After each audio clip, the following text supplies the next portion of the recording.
Well, hey, what's up, man? I'm having fun with these things, so we're doing a few little trivia stuff and some information stuff so you can know a little bit more about me, and likewise I could know a little bit more about you guys. So this one is, what are my, and these are questions I get asked a lot anyways, so, you know, I'm going to break away from the lessons and do this for a minute. What are my, I'm going to go with top 10 80s rock / metal bands. And I put some thought into this, man, because I want it to be real. I could keep extending it, and just so you know, I started with 3, I went to 5, I went to 7. I'm like, screw it, man.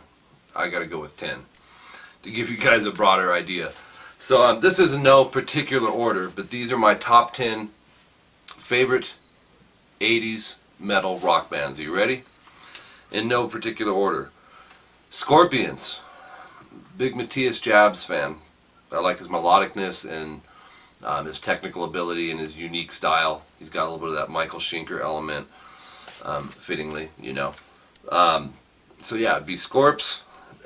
Next one is Queensryche, but it's the old Queensryche. I'm talking, you know, the early days.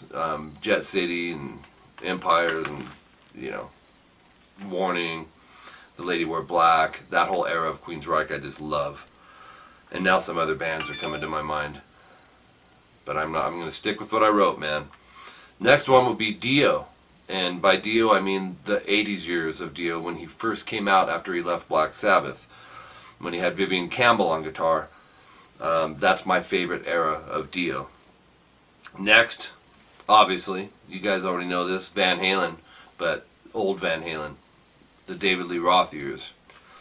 Nothing against Sammy. Sammy's great. He's technically a better singer than David Lee Roth, but I like the character and the charisma of David Lee Roth. He's like the package. He's a great showman, and his voice has, he's a stylistic singer as opposed to a really super technical singer. But he has his technical element too. But you know, Sammy has that big range and all that. So that's the fourth one. The next one, this one probably won't surprise you either, but I do need to do more of their songs on my channel. Dream Theater. I'm a huge Dream Theater fan. I love John Petrucci. I love the technical element of Dream Theater. They're the musician's band. If you're a rock metal guy, John Petrucci to me is the package deal, because he has elements of a lot of my favorite guitar players like Malmsteen and George Lynch, Steve Vai. He has, like, it's all of those guys combined into one. And Dream Theater is just great. I love them.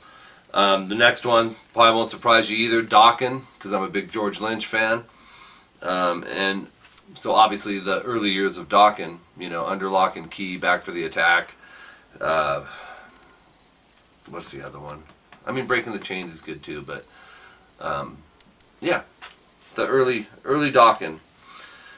Next one. Can I say this guy's name?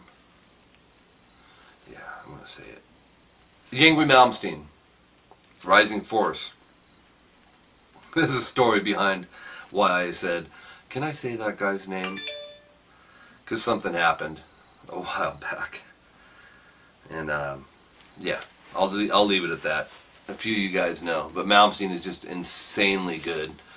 He's one of those guys, and I know people that are like, oh, you know, all he does is play fast. Well, he plays very melodic too. I do say that I think he's recycled a lot of his stuff, but, you know, the early years of Malmsteen when he was with Rising Force and they had Jeff Scott Soto on vocals, yeah, definitely. Okay, next would be Pantera, of course, Dimebag Darrell. Now that was more the mid to late, or, you know, like actually the later 80s. But I remember I bought an album from Pantera at this place where I lived in Riverside, California as a teenager, and they had this record shop, actual albums, and they'd have a used section where you can buy these albums for like $1 and stuff. And it's funny, I bought it because they were long-haired dudes and I was just curious, and it was only $1. Pantera wasn't even really that popular then at all.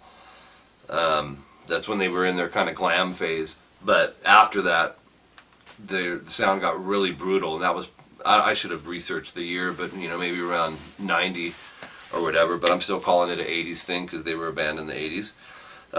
Next would be Ozzy, of course, the Randy Rhoads Jakey Lee years are my favorite from Ozzy. He's always had good guitar players, but my personal favorites are Randy and Jake. Always will be. Two of my faves as far as guitar players. And the last one, what type of a man would I be if I didn't say Kiss? Because Kiss influenced me before I played guitar. And I was intrigued by Ace Frehley and the smoke coming out of his guitar, and the song Shock Me, just like, you know, it impacted me big. So that was an influence of me without a doubt. When I was 5 years old, I liked Kiss. I had the Kiss lunch pail and Kiss cards. I had like a huge amount of these Kiss cards. I'd bring them to elementary school with me. One day I probably had 500 of them on me, or 400 or something. And I remember we had to leave our lunchbox and whatever stuff we had outside the classroom. I don't know why, but that's just how they did it. And and I think it was when we went to lunch or we went to PE or something. We were out of the classroom now. And I came back and my Kiss lunch pail was gone, and all my Kiss cards. Someone grabbed them. Talk about, I had spent a long time collecting these cards. I was so mad. But anyways, there's my top 10 80s metal / rock favorite bands. And I'll do some more. I want to keep them in groups of sections, you know, like some of the newer metal stuff. What was my favorite during the 90s for the alternative stuff? What's my favorite blues bands? What's my favorite country bands? My favorite Christian band, you know, or gospel or whatever. Favorite funk, R&B. We'll do all these. I just think it'd be fun and give you guys some more insight, you know, as to what makes me tick a little bit and what influenced me and inspired me. Okay, so that's it for this one. Make sure to subscribe and request. I've got two channels, youtube.com/rockinguitarlessons1 and youtube.com/rockinguitarlessons2. 2 is the In the Style of channel, and 1 is my super busy channel that has a little bit of everything on it. It does have the In the Styles, but it also has how-tos, so and stuff like this as well. Website's rockinguitarlessons.com. Go check that out when you get a chance. Right now it's a temporary site as I speak, and by the time 2013 is over, the official site will be launched and you guys can join. It's been a long road, it's been a fun road, and it's still just beginning. Check out that site. It has some of the YouTube, the free stuff on it, on the website, just for you guys to check out. Like I said, it's a temporary site, but head over there, fill out the contact information, which is, I think, your email and your name. That's all I ask if you're going to be making requests for songs. And then if you're interested in the private lessons for guitar, bass, or you want to learn how to sing or become a better singer, my wife Jolene is a professional vocal instructor. So my Skype contact, rockinguitarlessons.com, or Rockin' Guitar Lessons, and Jolene's is Rockin' Jojo, ROCKINJOJO. Step 1, you know, if you know you want to do the lessons, you know, download Skype.com, send us a request, and put all your questions in the first email, and I'll send you all the information, or Jolene will send you all the information that you need back so we can get you set up for a time that works. And my email's mike@rockinguitarlessons.com, and that's it. So now you guys got some more info on Mike Gross. Spread the word, rockinguitarlessons.com. We'll see you guys at the next lesson.